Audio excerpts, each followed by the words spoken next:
Fala galera, beleza? Bom, vou dar continuidade aos vídeos sobre finanças do metrô. Antes de mais nada, novamente peço para compartilhar, curtir e se inscreva para a gente dar o máximo de visibilidade a essas informações que são muito importantes, principalmente nesse período de campanha. Hoje eu vou falar sobre a perversidade das terceirizações. Em dezembro de 2015, a gente tinha na categoria cerca de 9.500 metroviários. No mesmo período, havia cerca de 5.000 funcionários terceirizados. A folha do metrô era em torno de 110 milhões de reais.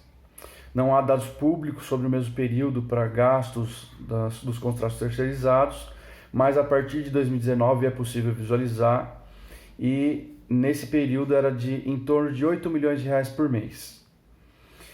Com a inflação do período, a folha de metroviários estaria em torno de 147 milhões de reais. E os contratos de terceirização, com a inflação também, estaria em torno de 12 milhões de reais por mês.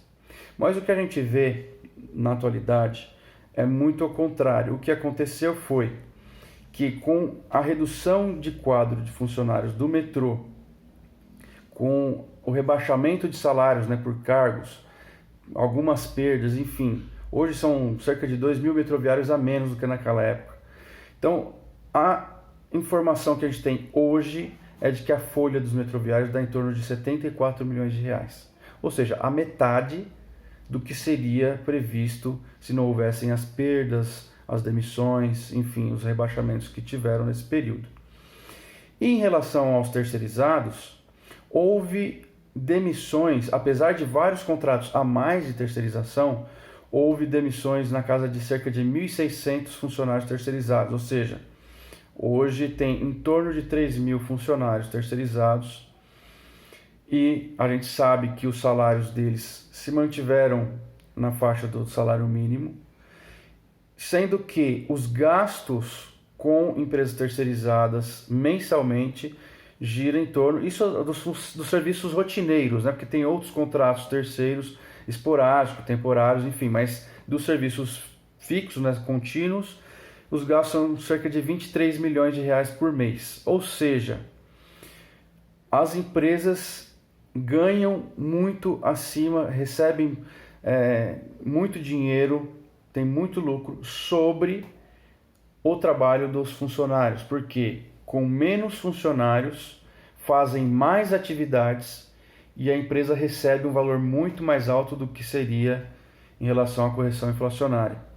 Isso significa que os serviços terceirizados, as empresas terceirizadas, exploram seus trabalhadores e ganham lucros com esses contratos. Ou seja, não significa redução de gastos com a terceirização, muito pelo contrário, é aumento de gastos com a exploração de trabalhadores. Com essas informações, tendo em vista as correções monetárias, a gente pôde fazer um cálculo em que hoje a média salarial dos metroviários está cerca de 35% abaixo do que estaria se não houvesse as reduções e as demissões, todas as perdas.